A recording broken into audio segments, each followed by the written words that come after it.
ಇವತ್ತು ನಮ್ಮ ಶಿವಮೊಗ್ಗ ಜಿಲ್ಲೆಯಲ್ಲಿ ಸುಮಾರು 35,000 ಕುಟುಂಬದ ರೈತರ ಮೇಲೆ ಕೇಸ್ ಹಾಕಿ 50-60 ವರ್ಷದಿಂದ ಜಮೀನು ಸಾಗುವಳಿ ಮಾಡ್ಕೊಂಡು ಹಕ್ಕುಪತ್ರ ಹೊಂದಿ ತಹಸೀಲ್ದಾರ್ ಅವರೇ ಕೊಟ್ಟಿದ್ದ ಹಕ್ಕುಪತ್ರನ ಹೊಂದಿ ಆಮೇಲೆ ಪಾಣಿಯನ್ನು ಮಾಡ್ಕೊಂಡು ಬೋರ್ವೆಲ್ಲು ಬ್ಯಾಂಕ್ ಲೋನ್ ಎಲ್ಲ ತಗೊಂಡು ತೋಟ ಗದ್ದೆಗಳನ್ನು ಮಾಡಿದ ಸುಮಾರು 30-35,000 ಜನಕ್ಕೆ ಇವತ್ತು ಜಿಲ್ಲೆಯಲ್ಲಿ ನೋಟಿಸ್ ಕೊಡಲಾಗ್ತಾ ಇದೆ. ಶಿವಮೊಗ್ಗ AC ಅವರು ಈಗಾಗಲೇ ಭದ್ರಾವತಿ, ತೀರ್ಥಹಳ್ಳಿ, ಶಿವಮೊಗ್ಗ ಗ್ರಾಮಾಂತರದಲ್ಲಿ ಸಾವಿರಾರು ನೋಟಿಸ್ಗಳನ್ನು ಕೊಟ್ಟಿದ್ದಾರೆ.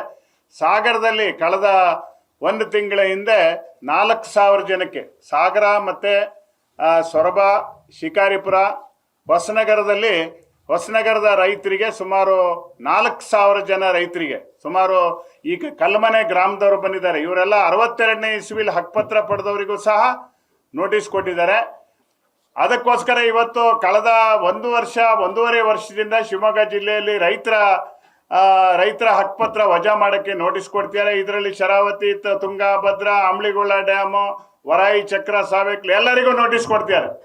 ಇವತ್ತು ಜಿಲ್ಲಾ ಉಸ್ತುವಾರಿ ಸಚಿವರಾಗಿದ್ದಾರೆ ಮಧು ಬಂಗಾರಪ್ಪನವರು ಇಡೀ ರಾಜ್ಯಕ್ಕೆ ಭೂಮಿ ಕೊಟ್ಟರೆ ಬಂಗಾರಪ್ಪನವ್ರು ಮನೆ ಹತ್ರನೇ ಹಕ್ಕುಪತ್ರ ವಜಾ ಮಾಡಕ್ಕೆ ನೋಟಿಸ್ ಕೊಟ್ಟರು. ಜಿಲ್ಲಾ ಉಸ್ತುವಾರಿ ಸಚಿವರಿಗೆ ಎಚ್ಚರ ಆಗಲ್ಲ. ಇನ್ನೂ ನಿದ್ರೆಯಲ್ಲೇ ಇದ್ದಾರೆ ಅವರು. ಸರ್ಕಾರದ ಪ್ರತಿನಿಧಿಯಾಗಿ ಇವತ್ತು ಈ ರೈತರಿಗೆ ಅಕ್ರಮವಾಗಿ ನೀವು ಹಕ್ಕುಪತ್ರ ಪಡೆದಿರಿ ಅಂತ 50-60 ವರ್ಷದಿಂದ ಹಿಂದೆ ಸಾಗುವಳಿ ಮಾಡಿರೋದಕ್ಕೆ ಕೊಡೋದು ನಾಚಿಕೆಗೆ ಹಿಡಿದು. ರೈತರು ಬೆನ್ನೆಲುಬು ಅಂತೀರಿ, ರೈತರು ಅನ್ನದಾತರು ಅಂತೀರಿ, ರೈತರಿಂದನೇ ಬದುಕು ಅಂತೀರಿ. ಆದರೆ ರೈತರಿಗೆ ಈ ಥರ ಮಾರಣ ಹೋಮ ನಡೆಸಕ್ಕೆ ಇವತ್ತು ರೈತರದ್ದು ನಡೆದ್ರು ಸಹ ಇವತ್ತು ಜಿಲ್ಲಾ ಉಸ್ತುವಾರಿ ಸಚಿವರು ಮತ್ತೆ ಬಂಗಾರಪ್ಪನವ್ರ ಮಕ್ಕಳು ಜೊತೆಗೆ ಯಡಿಯೂರಪ್ಪನವ್ರ ಮಕ್ಕಳು ನೀವು ಸರಿಯಾಗಿ ಸ್ಪಂದಿಸ್ತಿಲ್ಲ ಅಂತ ನಾನು ಆ ಮಾತನ್ನ ಈ ಸಂದರ್ಭದಲ್ಲಿ ಗಂಭೀರವಾಗಿ ಹೇಳ್ತೇನೆ. ಈ ಹೋರಾಟವನ್ನ ಮಾಡಬೇಕು. ಜೊತೆಗೆ ಇವತ್ತು ಕಲ್ಮನೆಯವರು ಏನು ಬಂದಿದ್ದಾರೆ, 63 ಜನ ಬಂದಿದ್ದಾರೆ. ಇಲ್ಲಿ 63 ಜನರಿಗೆ ಇವತ್ತು ಕಲ್ಮನೆ ಗ್ರಾಮ, ಶಿಕಾರಿಪುರ ತಾಲೂಕು, ಅಂಜನಾಪುರ ಹೋಬಳಿ, ಕಲ್ಮನೆ ಗ್ರಾಮದಲ್ಲಿ 4 ಮಜರೆ ಗ್ರಾಮಗಳೇನಿದೆ ಆ ಗ್ರಾಮದ ಜನರಿಗೆ ಇವತ್ತು ನಿಮಗೆಲ್ಲ ಪತ್ರಿಕಾ ಹೇಳಿಕೆ ಕೊಟ್ಟಿದ್ದೀನಿ, ಅದರಲ್ಲಿ ಬರೆದಿದ್ದೀನಿ. ಅವರಿಗೆ ನೋಟಿಸ್ ಕೊಟ್ಟು ಈಗ ಮಳೆಗಾಲದಲ್ಲಿ ಭೀಕರವಾದಂಥ ಮಳೆ ಸುರಿತಾ ಇದ್ರೆ ರೈತರನ್ನ ಒಕ್ಕಲೆಬ್ಸೋದಕ್ಕೆ ನೋಟಿಸ್ ಕೊಡ್ತಾ ಇದ್ದಾರೆ ಈ ಸರ್ಕಾರದವರು. ಅಂದ್ರೆ ಈ ಸರ್ಕಾರ ನಡೆಸೋರು ಮಾನ ಮರ್ಯಾದೆ ಇಲ್ಲ. ಇನ್ನೊಬ್ಬ ಇದಾನ ಹುಚ್ಚ, ಅರಣ್ಯ ಸಚಿವ ಹುಚ್ಚ, ದಿನಕ್ಕೊಂದು ಹೇಳಿಕೆ ಕೊಡ್ತಾನೆ. ದನ ಕಾಡಂಗ್ ಮೇಯ್ಸಂಗಿಲ್ಲ ಅಂತ ಹೇಳಿ ಹೇಳಿಕೆ ಕೊಡ್ತಾನೆ ಅವನು ಅರಣ್ಯ ಸಚಿವ.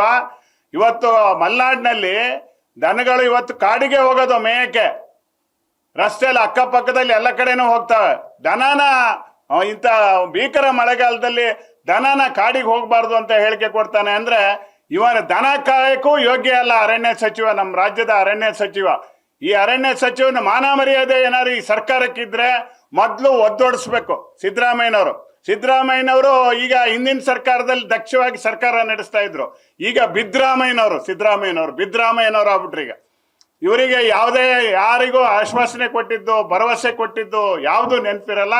ಅದಕ್ಕೋಸ್ಕರ ಇವತ್ತು ಸಾಗರದಲ್ಲಿ 1,000 notice, Soraba 1,000 notice, Shikaripura 1,000 notice, Hosanagara 1,000 notice ಇವತ್ತು ರೈತರಿಗೆ ಕೊಡ್ತಾ ಇದ್ದಾರೆ. ಒಟ್ಟು 4,000 ನೋಟಿಸ್ಗಳು ಜಿಲ್ಲೆಯಲ್ಲಿ ಸುಮಾರು 30,000 ಜನಕ್ಕೆ ನೋಟಿಸ್ ಕೊಟ್ಟಿದ್ದಾರೆ.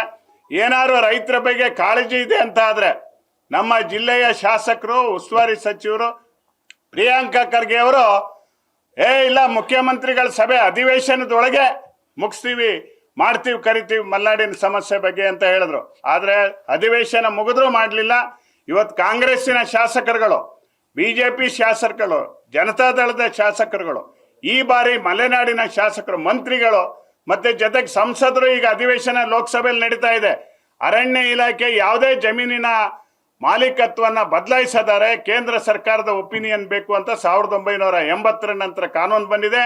ಸಂಸದರು ಸಹ ಈಗ ಲೋಕಸಭೆ ಅಧಿವೇಶನ ನಡೀತಾ ಇದೆ. ಇವತ್ತು ಹಿಂದೆ ಅರಣ್ಯ ಹಕ್ಕು ಕಾಯ್ದೆ ಬಗ್ಗೆ ಒಂದ್ಸರಿ ಬರೀ ಪ್ರಸ್ತಾಪ ಮಾಡಿದ್ರು. ಇವತ್ತು ರೈತರನ್ನ ಕೊಲ್ತಕ್ಕಂತ ಇವತ್ತು ಕೇಳಿದ್ರೆ ಹೈಕೋರ್ಟ್ ಆರ್ಡರ್ ಕೊಟ್ಟಿದೆ, ಸುಪ್ರೀಂ ಕೋರ್ಟ್ ಆರ್ಡರ್ ಕೊಟ್ಟಿದೆ ಅಂತ ಇವರು ಕೆಲವು MLAಗಳು, ಮಂತ್ರಿಗಳು ಹೇಳ್ತಾರೆ. ಹೈಕೋರ್ಟ್ ಆಳೋದಾದ್ರೆ ರಾಜ್ಯನ ಮುಖ್ಯಮಂತ್ರಿ ಆಗಿರ್ಬೇಕು, ವಿಧಾನಸಭೆ ಹಾಕಿರ್ಬೇಕು, ಕೋರ್ಟ್ ಒಂದೇ ಸಾಕು. ಡೆಲ್ಲಿಲಿ ಸುಪ್ರೀಂ ಕೋರ್ಟ್ ಮಾತೆ ಕೇಳಿದರೆ ಪಾರ್ಲಿಮೆಂಟ್ ಹಾಕಿರ್ಬೇಕು. ಬೇಕಾಗಿದ್ದಕ್ಕೆ ಸುಪ್ರೀಂ ಕೋರ್ಟ್ ಮಾತು ಕೇಳಲ್ಲ, ಹೈಕೋರ್ಟ್ ಮಾತು ಕೇಳಲ್ಲ. ಬೇಡದೇ ಇರೋದಕ್ಕೆ ರೈತರ ವಿಚಾರದಲ್ಲಿ ರೈತರನ್ನ ಒಕ್ಕಲೆಬ್ಸಿ ಅಂತ ಸುಪ್ರೀಂ ಕೋರ್ಟ್ ಎಲ್ಲೂ ಹೇಳಿಲ್ಲ. ರೈತರಿಗೆ ನ್ಯಾಯ ಕೊಡಿ ಅಂತ ಹೇಳಿದೆ, ರೈತರಿಗೆ ದಾಖಲೆಗಳನ್ನು ಕೊಡಿ ಅಂತ ಹೇಳ್ತಾ ಇದೆ. ಅದಕ್ಕೋಸ್ಕರ ಇವತ್ತು ರೈತರು, ಮಲೆನಾಡಿನ ರೈತರು ಭೀತಿಗೆ ಒಳಗಾಗಿದ್ದಾರೆ. ಇವತ್ತು ಬಹಳ ನೋವಿನಿಂದ ಇದ್ದಾರೆ. ಕೆಲವು ರೈತರೆಲ್ಲ ನಮ್ಮ ಹತ್ರ ಹೇಳ್ತಾರೆ, ಎಲ್ಲೋಗ ಸ್ವಾಮಿ ಅಂತ ಚಿಂತಾಕ್ರಾಂತರಾಗಿ ಜೀವ ಬಿಡ ಅಪಾಯ ಇದೆ. ಇವತ್ತು ರೈತರನ್ನ ಜೀವಂತವಾಗಿ ಕೊಲ್ಲಿಕ್ಕೆ ನಮ್ಮ ಜಿಲ್ಲೆಯ ಜನಪ್ರತಿನಿಧಿಗಳು ಇವತ್ತು ಹೊರಟಿದ್ದಾರೆ ಅಂತ ನಾನು ಹೇಳ್ತೀನಿ. ರಾಜ್ಯದ ಮುಖ್ಯಮಂತ್ರಿಗಂತೂ ಅರಿವೇ ಇಲ್ಲ ಬಿಡ್ರಿ. ಮಾನ ಮರ್ಯಾದೆ ಬಿಟ್ಟು ನಾನು ಮುಖ್ಯಮಂತ್ರಿ, ನೀನು ಮುಖ್ಯಮಂತ್ರಿ, ನಾನು ಮುಖ್ಯಮಂತ್ರಿ, ನೀನು ಮುಖ್ಯಮಂತ್ರಿ ಅಂತ ಕಾಳ್ತಿದ್ದಾರೆ. ಇವ್ರು ಇನ್ನೊಂಥರ ನಾವೇ ಬಂದು ಕೂರ್ತೀವಿ ಅಂತ ಇವ್ರು ಹೇಳ್ತಾ ಇದ್ದಾರೆ. ಹಾಗಾಗಿ ಜನರ ಜೀವನವನ್ನ ಇವತ್ತು ಜನರ ಬದುಕಿನ ಜೊತೆಗೆ, ರೈತರ ಬದುಕಿನ ಜೊತೆಗೆ ಇವತ್ತು ಚೆಲ್ಲಾಟ ಮಾಡಬೇಡಿ. ಒಂದ್ ವೇಳೆ ಈ ಸದನದಲ್ಲಿ ಒಂದು 15 ದಿನದೊಳಗೆ ಸಂಪೂರ್ಣ ಸಮಸ್ಯೆಯನ್ನು ಬಗೆಹರಿಸದೇ ಇದ್ರೆ ಬೀದಿಗಿಳಿದು ಇವ್ರ ವಿರುದ್ಧ, ಜನಪ್ರತಿನಿಧಿಗಳ ವಿರುದ್ಧನೂ ನಾವು ಹೋರಾಟ ಮಾಡ್ತೀವಿ ಅಂತ ನಾನು ಹೇಳ್ತಾ ಇದ್ದೀನಿ.